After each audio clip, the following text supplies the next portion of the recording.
My dear friends, मैं Ankit Sharma infinity classes में welcome करते हुए आज मैं लेके आया हूँ मूट कोर्ट की जो फाइल है एलएलबी के लिए। तो ये LLB and BA LLB, BA LLB and LLB के स्टूडेंट्स के लिए वेरी इंपॉर्टेंट है, क्योंकि ये जो फाइल है ये प्रैक्टिकल फाइल है। इससे आपकी प्रैक्टिकल फाइल की तैयारी भी हो जाएगी और इसी से आपकी जो एग्ज़ाम की तैयारी है वो भी हो जाएगी। तो ये जो पार्ट है मैं इसको फर्स्ट पार्ट लेके आ रहा हूँ, क्योंकि अगर आप लोगों ने इसको पसंद किया तो मैं इसका दूसरा पार्ट कंप्लीट फाइल करा दूंगा इसकी। तो इसलिए मैं पहला पार्ट लेके आया हूँ। तो कमेंट में आप लोग बताना कि आपको सेकंड पार्ट चाहिए कि नहीं चाहिए, इसलिए फर्स्ट पार्ट मैंने निकाला है। तो चलिए चलते हैं अपनी फाइल की ओर। तो पहले मैंने फाइल में जो टॉपिक दिया है वो है मूट कोर्ट। मूट कोर्ट क्या होता है, मूट कोर्ट का अर्थ, महत्व एवं उद्देश्य। तो दोस्तों जैसे कि आप यहाँ देख पा रहे हैं कि मूट कोर्ट का अर्थ क्या है, यानी कि विधि के विद्यार्थियों की टोली जो किसी विधिक समस्या पर चर्चा करते हैं वो मूट कहलाता है। ठीक है, ये तो हो गया मूट। अब बात करेंगे अपन मूट कोर्ट का अर्थ। ठीक है, तो मूट कोर्ट का जो अर्थ है वो यहाँ पर चलेगा आपका विधि के विद्यार्थियों के लिए कृत्रिम न्यायालय का गठन करना। ये आर्टिफिशियल कोर्ट होता है जिसमें आपको प्रैक्टिस कराई जाती है। ठीक है, तो इसको मूट कोर्ट के नाम से जाना जाता है। यह न्यायालय द्वारा निर्णीत किसी विनिर्दिष्ट वाद या प्रयोजनार्थ तैयार किया जाता है जिससे किसी काल्पनिक वाद पर एक प्रकार का वाद विवाद उत्पन्न हो जाता है। यानी कि एक इमेजिन कर लिया जाता है, कोई काल्पनिक वाद होता है तो इसके अंदर में उस चीज का। अब बात करेंगे मूट कोर्ट का महत्व। तो दोस्तों मूट कोर्ट को आभासी कोर्ट कहते हैं, है ना, चूंकि ये काल्पनिक होता है। और मूट कोर्ट यानी कि आभासी कोर्ट न्यायालय में भागीदारी व्यवहारिक कुशलता का विकास करती है। इसमें विधि के विद्यार्थियों के आत्मविश्वास का विकास होता है। यह विधि व्यवसाय में सफलता के लिए बहुत महत्वपूर्ण है। ये पेज नंबर 1 हमने यहाँ पे कंप्लीट कर लिया। अपन चलेंगे दूसरे के। तो दोस्तों ये फाइल बनाते समय इस चीज़ का ध्यान रखना कि जो मार्जिन मैंने यहाँ पे छोड़ा है ये लीगल लैंग्वेज के लिए, जो विधिक जो लीगल पेपर होता है उसमें यहाँ पर इतना मार्जिन छोड़ा जाता है, यहाँ पर छोड़ा जाता है और थोड़ा सा मार्जिन यहाँ पे साइड में छोड़ा जाता है। ठीक है, तो आगे चलते हैं हम। तो जो इसके अर्थ की महत्व की बात कर रहे थे तो ये था कि यह विद्यार्थियों को वाद को तैयार करने या लिखित कथनों और बहस के बिंदुओं को तैयार करने के अतिरिक्त आरोपों आदि को करने का अवसर प्रदान करता है। मूट कोर्ट में भागीदारी न केवल विधिक कुशलता का विकास करती है बल्कि वाद प्रस्तुत करने की कुशलता, एक सेकंड आगे चलता हूं मैं, वाद प्रस्तुत करने की कुशलता का भी विकास करती है। इसमें विद्यार्थी अनुनय, अभिनय नहीं चलेगा, यहाँ पर अनुनय चलेगा। ठीक है, अनुनय करने की कला का विकास में भी लोगों के सामने बोलने का आत्मविश्वास उत्पन्न होता है। ठीक है माय डियर फ्रेंड्स, अब बात करेंगे मूट कोर्ट से विद्यार्थियों में अदालत के कमरे में शिष्टाचार के साथ अपने पक्ष पर बयान करने की योग्यता का विकास होता है। कई बार ऐसा होता है कि बहस करते समय आक्रामक रूप से एक वकील बोल जाते हैं, तो उसके लिए, इसके डेवलपमेंट के लिए, इस योग्यता के लिए मूट कोर्ट बहुत ज़रूरी होता है। ठीक है, तो इसमें भागीदारी द्वारा विद्यार्थियों को विधिक विवादकों को पहचानने, विधिक सामग्री एकत्र करने, बहस की तैयारी करने, वो भी बिना उत्तेजित हुए बहस करनी चाहिए, तथा न्यायालय अथवा विरोधी पक्ष से पूछे गए प्रश्नों का उत्तर देने की योग्यता विकसित होती है। जैसे कि देख पा रहे पेज नंबर 2 है ये हमारा। ये गुण विधि व्यवसाय में सफलता के लिए आवश्यक समझे जाते हैं।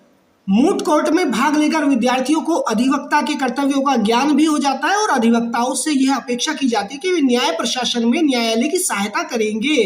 ठीक है माय डियर फ्रेंड्स, और अब चलता हूँ आगे। हाँ, तो सहायता करेंगे। अधिवक्तागण वाद से संबंधित सामग्री संग्रह करते हैं, यानी कि इकट्ठा करते हैं, और तत् द्वारा यानी कि इसके द्वारा विशुद्ध निर्णय पर पहुंचने पर न्यायालय की सहायता करता है। मान लिया कोई न्यायालय अगर कोई गलत या विशुद्ध निर्णय देता है तो वहां पर हेल्प हो जाती है यहाँ से, क्योंकि एडवोकेट जो होते हैं वो न्यायालय का अधिकारी होते हैं। ठीक है, अब बात करना दोस्तों वादों को दृष्टांत। हाँ, तो वादों को दृष्टांत स्वरूप प्रस्तुत करना एक कला है, क्योंकि जो वाद होता है, वाद की जो भाषा होती है उसी पे ही धाराएं बनती हैं, वही लैंग्वेज बनाता है। यह जो कला है वाद को जीतने में बहुत महत्वपूर्ण भूमिका अदा करती है। कम से कम महत्वपूर्ण वादों को पेश करना अधिक समझा जाता है। मुवक्किल से संव्यवहार करना भी एक सफल कला है। ठीक है दोस्तों, उपरोक्त एवं न्यायालयों की कार्यवाही के अलावा मुवक्किल तथा न्यायाधीशों के साथ साथ अधिवक्ताओं के संव्यवहार का सफलतापूर्वक अवलोकन करके प्राप्त किया जा सकता है। तो यहाँ तक हमने पढ़ा। अब हम दोस्तों पढ़ेंगे जो मूट कोर्ट है, इसकी ज़रूरत क्यों है, इसका उद्देश्य क्या है। तो दोस्तों मूट कोर्ट का जो उद्देश्य है इसकी हम बात करेंगे। मूट कोर्ट का उद्देश्य यह होता है कि मूट कोर्ट द्वारा विधि के विद्यार्थियों में अधिवक्ता के कर्तव्यों का ज्ञान भी हो जाता है। जो ड्यूटीज ऑफ अधिवक्ता यानी कि एडवोकेट्स हैं, ठीक है, उनके कर्तव्यों का ज्ञान हो जाता है। यहाँ पे मात्रा भूल गया मैं। एवं विधि के विद्यार्थियों को मूट कोर्ट में भागीदारी इसलिए भी आवश्यक है जिससे विधि के व्यवसाय को सफल बनाने एवं न्यायालय में बिना डरे एवं बिना उत्तेजित हुए अपनी बात को माननीय न्यायाधीश के समक्ष प्रस्तुत कर सके तथा विधि के विद्यार्थियों में बोलने की कला में आत्मविश्वास का विकास कराना भी मूट कोर्ट के द्वारा मुख्य उद्देश्यों में से एक समझा जाता है। मूट कोर्ट में भाग लेकर विद्यार्थियों को अधिवक्ता के कर्तव्य का ज्ञान भी हो जाता है और अधिवक्ताओं से यह अपेक्षा की जाती है कि वह न्याय प्रशासन में न्यायालय की सहायता करेंगे। उपरोक्त के आधार पर यह कहा जा सकता है, उपरोक्त यानी कि जो अभी भी बात हमने बताई है, ये कहा जा सकता है कि मूट कोर्ट का उद्देश्य मूट कोर्ट में भाग लेने वाले विद्यार्थी को वाद पत्र तथा लिखित कथन प्रारूपित करने, साक्ष्यों की परीक्षा तथा प्रति परीक्षा यानी कि एग्जामिनेशन एंड क्रॉस एग्जामिनेशन करने एवं वाद पर बहस करने आदि की महत्वपूर्ण जानकारी आवश्यक है। मूट कोर्ट उन्हें उनके सैद्धांतिक ज्ञान को व्यावहारिक समस्याओं या उन्हें समुदेशित किए वादों या विवादकों को लागू करने का अवसर प्रदान करेगा। वे अधिवक्ता के रूप में नामांकित हुए बिना ही व्यावसायिक ज्ञान प्राप्त कर सकेंगे। यानी कि मूट कोर्ट की सहायता से बिना रजिस्ट्रेशन के, बिना अधिवक्ता यानी कि एडवोकेट बने ही वो व्यावसायिक यानी कि लीगल जो बिजनेस नॉलेज है उसको प्राप्त कर पाएंगे। दोस्तों अब अपन अगले टॉपिक के बारे में बात करेंगे जो है हमारा मूट कोर्ट की प्रक्रिया। तो मूट कोर्ट की जो प्रक्रिया यानी कि प्रोसेस ऑफ मूट कोर्ट होता क्या है। ऐसे मूट कोर्ट का संचालन कोई काल्पनिक वाद तैयार करके किया जाता है जिसमें विधि के छात्रों को दोनों पक्षों का प्रतिनिधित्व करने के लिए दो समूह में विभाजित कर दिया जाता है, एक प्लेंटिफ और दूसरा डिफेंडेंट, जबकि दूसरे समूह को विरोधी पक्ष के सभी कार्य सौंप दिए जाते हैं। विधि छात्र जो मूट कोर्ट में भागीदारी करते हैं अपनी सुविधा के अनुसार अपने कार्यों का बंटवारा कर सकते हैं। कौन से कार्य? जो प्रतिनिधित्व संबंधी कार्य होते हैं उनका बंटवारा दोस्तों वो कर सकते हैं। काल्पनिक वाद दीवानी या आपराधिक हो सकते हैं। ये जो वाद है वह वाद या तो रिट याचिका प्रस्तुत करने के संबंध में हो सकता है या किसी दावे के यानी कि किसी दावे में न्यायालय में प्रार्थना पेश करने के लिए हो सकता है। विधि के छात्रों को वकालत पेशों के सभी पहलुओं से संबंधित कार्यों का निष्पादन सीखना होता है। दोस्तों ये था हमारा पेज नंबर 6। अब इसमें बात बताएंगे हम दीवानी वाद के लिए किसी पक्षकार को एक सक्षम न्यायालय में वाद प्रस्तुत करना होता है। सक्षम न्यायालय होना चाहिए यानी कि जो उस वाद से रिलेटेड सुनवाइयां करता हो, है ना। वो वाद कोई भी हो सकता है, क्रिमिनल भी हो सकता है और सिविल भी हो सकता है। तो संबंधित पक्ष को न्यायालय का उल्लेख करना होता है यानी कि उसमें न्यायालय का नाम लिखा जाएगा कि ये उस न्यायालय में हम लोग कर रहे हैं, तो जहां वाद प्रस्तुत किया जाता है, ठीक है।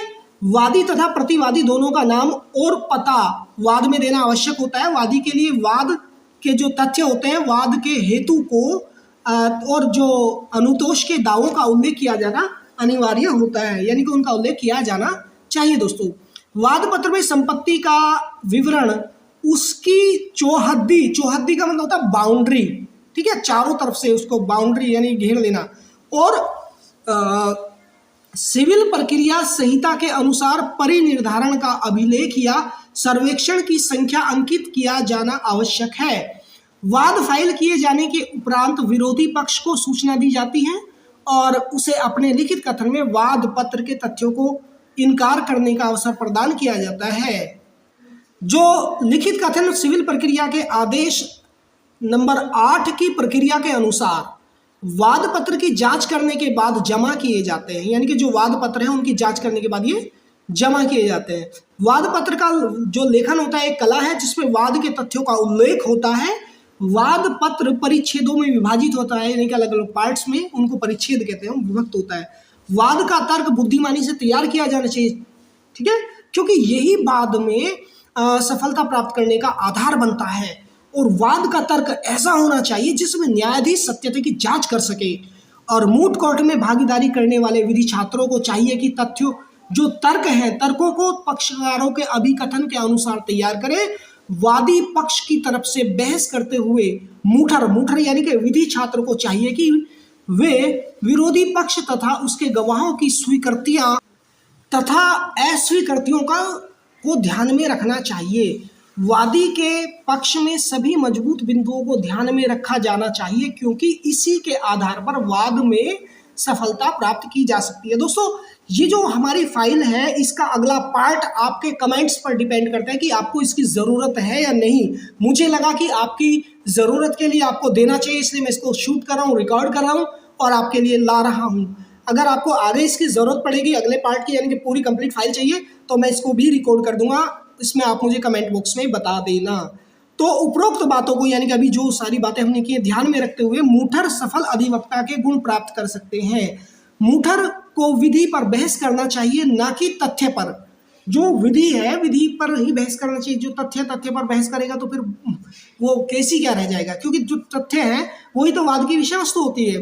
तो मूट कोर्ट में वाद पत्र का प्रस्तुतिकरण मूठर यानी कि विधि छात्र की बुद्धिमानी तथा योग्यता पर आधारित होता है। अब हम कंक्लूजन वे में अगर बात करेंगे तो मूट कोर्ट किसी विशिष्ट विषय पर भी आयोजित किया जा सकता है। दोस्तों, मूट कोर्ट में विधि छात्र अपने पक्ष के लिए अभिवचन तथा लिखी कथन एवं अपने पक्ष में बहस प्रस्तुत करना सीखते हैं।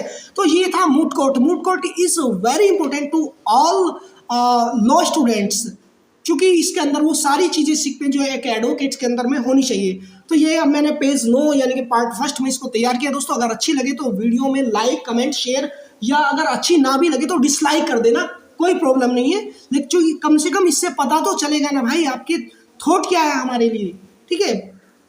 और इसमें जो है इसको लाइक एंड शेयर जरूर करना, सब्सक्राइब अपने आप हो जाएंगे। ठीक है दोस्तों, नमस्कार, थैंक यू, बाय, जय हिंद।